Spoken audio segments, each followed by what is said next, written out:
শুধু ওদের পাশে থেকে সান্ত্বনাই দিতে পারবো, ওদের যে অপূরণীয় ক্ষতি হয়েছে সেটা আমরা ফিরিয়ে দিতে পারবো না। তথাপি আমরা বলবো যে স্কুল কর্তৃপক্ষের আরেকটু তাদের শিশুদের প্রতি এবং ছাত্রছাত্রীদের প্রতি ডিসিপ্লিন তো থাকবেই, স্কুলে থেকেই ডিসিপ্লিন শেখানো হয় বাচ্চাদের, কিন্তু যখন এটা কোনো বাচ্চা বলে তার শরীর খারাপ, এটা তাদের নজরে রাখা উচিত এবং তাকে রেস্টে নিয়ে যে স্কুলের যে আমাদের চিকিৎসা বাবদ যা কিছু করণীয় সেটা করা উচিত আমার মনে হয়। কারণ যে কোনো বাচ্চার কী হবে, হয়তো শরীর খারাপ বলছে যখন, এটা গুরুত্ব সহকারে যে কোনো শিক্ষক শিক্ষিকারই দেখা উচিত ছিল।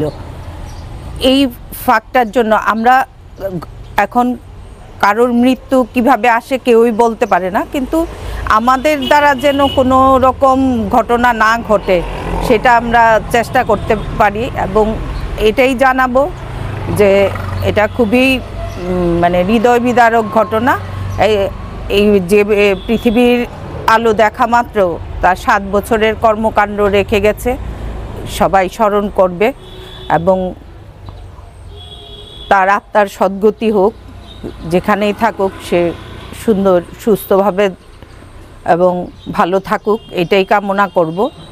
আর এটার স্কুল কর্তৃপক্ষ সবখানেই আছে, বাচ্চাদের প্রতি সবাই যেন একটু ওয়াকিবহাল হয় এবং বাচ্চাদেরকে আমরা ছোট বলে তাদের অনেক কথা আমরা নিতে চাই না, সেটা সবাই একটু বিবেক বিবেচনা করে ছাত্রছাত্রীদের পাশে শিক্ষক শিক্ষিকারা থাকবেন। কারণ মা হচ্ছে প্রথম শিক্ষিকা আর স্কুলের শিক্ষিকা হচ্ছে দ্বিতীয় মা তাদের।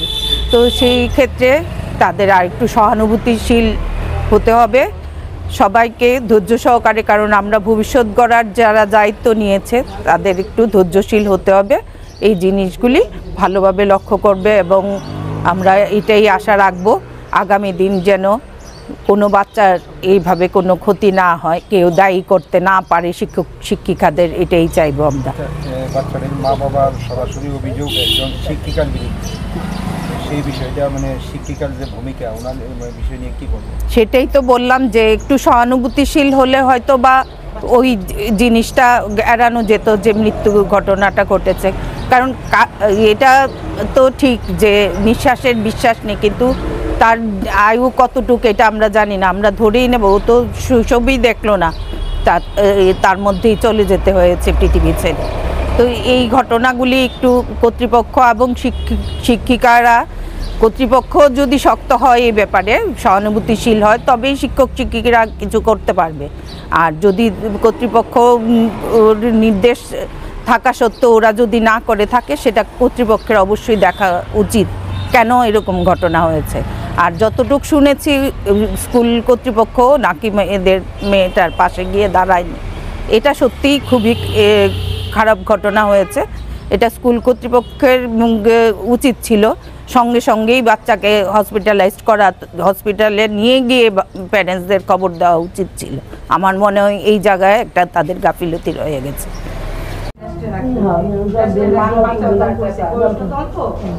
সে তো 7 বছরের বাচ্চা হলো, কি সে কি বুঝে? বুঝতো কিছুই না। কালকে যখন আমরা নিউজটা দেখছি আমরা সবাই খারাপ লাগে, আমরাও তো মা।